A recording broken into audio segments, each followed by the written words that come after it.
안녕하세요. 5월 16일 금요일 오전에 또 비가 잠깐 내렸는데요. 저는 성남아트센터 큐브미술관 반달갤러리에 왔습니다. 김남표 선생님, 누가 해와를 부러워하랴, 이런 전시가 오늘 개막식에 이어서 오늘 전시가 이루어지는데, 전시장에서 김남표 선생님을 만났습니다. 안녕하세요. 네, 안녕하세요. 네, 반장님. 전시 축하드리고요. 이번 전시 어떻게 이루어졌죠?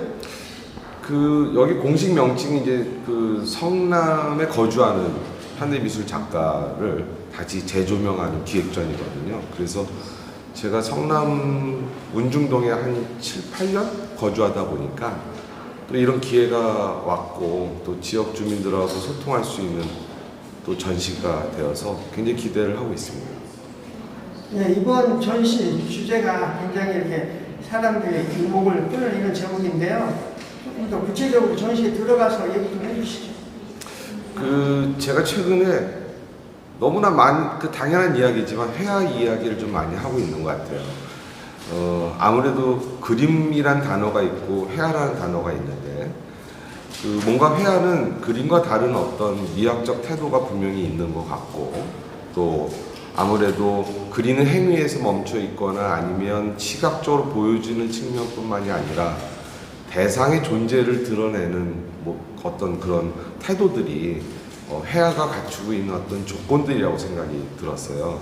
그래서 저는 저의 그림이 회화가 되는 조건들에 대한 고민을 많이 하고 있고, 특히 현장을 돌아다니면서 발견된 풍경들을 위주로 작업하는 것도 그 풍경 속에서의 전통적 소재이지만 그 풍경 속에서 발견된 어떤 회화성이라든가 회화적 태도를 드러내고자 이렇게 전시하게 되었습니다. 네, 그럼 여기 구체적으로 이 작품이 어떤 밤바다라고 해야 될까요? 이 작품에 대해서 조금 더 알려주시면 좋을 것 같아요. 네, 저는 달빛의 풍경을 되게 좋아해요. 근데 2019년서부터 제주에 직접 내려가서 현장에서 작업도 하고 스케치도 하고, 이 바다는 제주 애월 바다입니다. 제주 애월은 특히 서쪽에 있기 때문에 지리적으로 석양이라든가 밤으로 이어지는 풍경의 바다의 느낌이 상당히 깊게 느껴집니다. 그래서 이렇게 마띠에르를 위주로 해서 밤바다를 표현했고요. 이 재료는 유화를 베이스로 하고 있지만 바다의 어떤 달빛이 비치는 어떤 반사체를 드러내기 위해서 흑연가루를 많이 섞었어요. 그래서 흑연가루가 가지고 있는 어떤 반사체적인 현상들을 유화물감하고 같이 섞어서 표현을 해보았습니다. 이 작품 지금 양쪽 작품이 몇 호 정도 크기죠? 이 작품 두 작품 다 모두 100호 사이즈입니다. 작품도 굉장히 인기를 사로잡는 이런 작품인데요. 네. 이 작품 조금 더 얘기를 좀 해주시죠. 저에게 회화적 태도의 가장 키워드는 질감, 물성이라고 생각을 하고 있어요.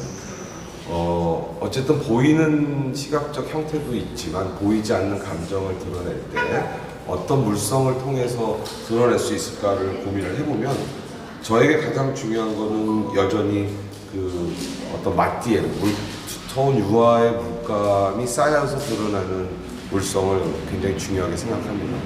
다시 말씀을 드리면 현장에서 느껴지는 감동과 감정은 제 머릿속에 저장을 하기보다는 저희 피부에 저장이 되는 것 같아요. 그래서 피부가 갖고 있는 어떤 닭살돋다, 구수범수 같이 반응하고 있는 그런 감각들이 저의 회화의 표면에 드러나 있는 질감과 되게 유사성이 있지 않을까, 그렇게 생각하고 있습니다.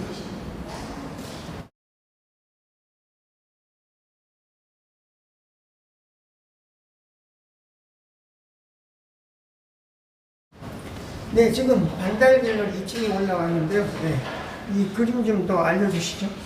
23년에 저희 은사님이신 정영목 서울대 명예교수님, 미술사 원로이시죠? 네. 네, 그 선생님의 권유로 23년에 안나푸르나에 다녀왔습니다.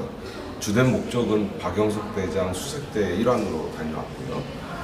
근데 이제 제가 이전부터 현장 작업을 하는 거를 선생님이 알고 계셨고, 또 이 산에 대한 그 현장감을 좀 더 한번 계기를 삼아보자 해서 초대해 주셔서 같이 동행을 했고, 다녀와서 안나푸르나라는 제목으로 개인전을 2번을 열게 되었어요. 산악체험센터에서 서울에서 했었고, 그 다음에 부산 OKMP 갤러리에서 하게 되었죠. 그래서 이번 전시는 사실 제가 산과 바다를 같이 놓아본 적은 없었던 것 같아요. 나눠서 전시는 했었지만.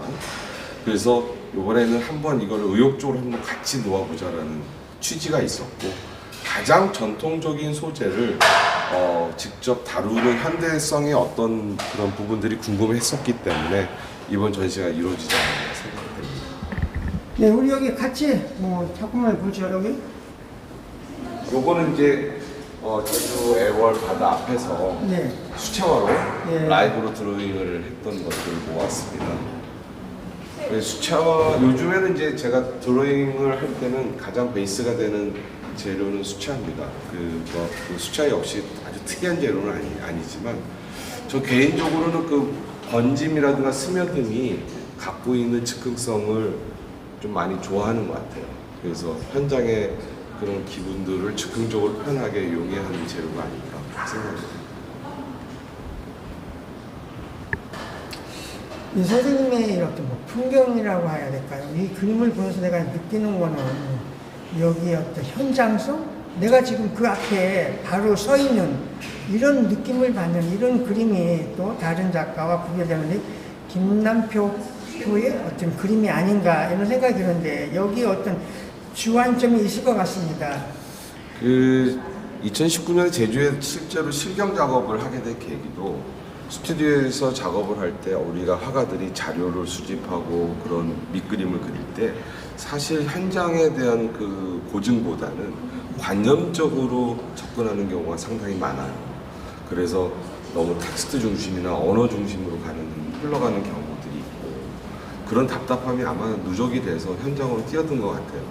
물론 그것이 의도성도 있지만 제가 갖고 있는 성향 자체가 그런 부분이 좀 있었고, 그래서 그때부터는 좀 작업하는 데 마음이 많이 편해졌고, 저는 개인적으로 회화라는 단어도 중요하지만 리얼리티라는 단어도 상당히 애착을 갖고 있습니다.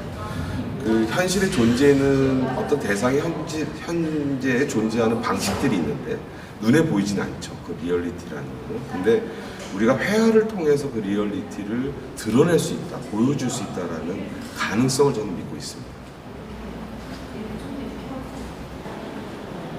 앞에 그려져 있는 세포의 연작 시리즈인데요. 지금 김남표 선생님이 얘기했던 이런 설명이 모두 녹아져 있는 이런 그림입니다. 선생님, 앞으로의 또 어떤 계획이라고 해야 될까? 이런 것 좀 얘기 좀 더 해주시죠. 예, 저는 아무래도 전통 화가처럼 이렇게 많이 움직임을 갖기 시작을 한 것 같아요.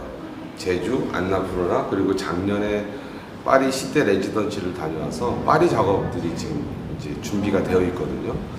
그래서 내년도서부터는 파리 작업을 공개를 할 전시가 준비가 되어 있고, 또 앞으로도 올 9월 말에는 7월 달에는 탄자니아를 잠깐 다녀올 것 같고요.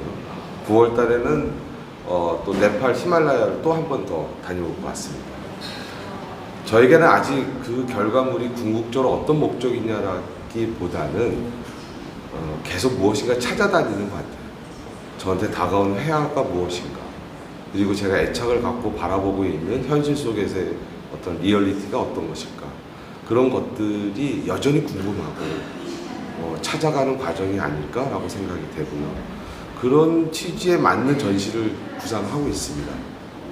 네, 선생님, 이번 오늘부터 시작하는 전시 축하드리면서 또 다음에 또 더 좋은 기회에 선생님을 또 만나도록 하죠. 수고하셨습니다. 네, 감사합니다.